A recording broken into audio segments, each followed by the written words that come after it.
কি মনা বাচ্চারে খাওয়াবা না?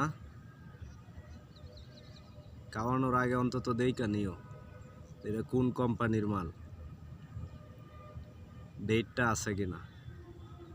আমি একটা নিছি, এটার মধ্যে কিছুই নাই, না আছে ডেট, না আছে কোম্পানির নাম,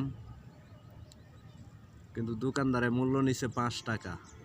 এই পর্যন্তই তথ্য আছে আমার কাছে। আর এটা যে একটা আমের জুস, দেইকা মনে হয় ভিতরে আছে কিনা এটা জানা যায় না। ভিতরে তো নাই, আমের জুস নাই, ভিতরে আছে কেমিক্যাল।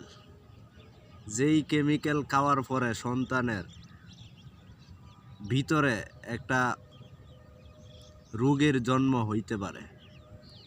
কেমিক্যাল মানব দেহে গেলে তো রোগের জন্ম হবে, এটাই স্বাভাবিক।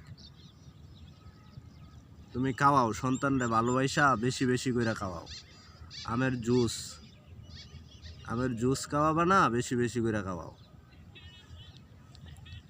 অবশ্যই এটা শহরাঞ্চলে এই ধরনের নামহীন কোম্পানি সচরাচর দেখা যায় না, কিন্তু গ্রামে অ্যাভেলেবেল। গ্রামের প্রত্যেকটা দোকানে এই ধরনের পণ্যের অভাব নাই, যেগুলার মা বাপ নাই। তো ভালো লাগলে ভিডিওটা সবাই একটু শেয়ার দেন, সবাইরে সচেতন করেন। আল্লাহ হাফেজ।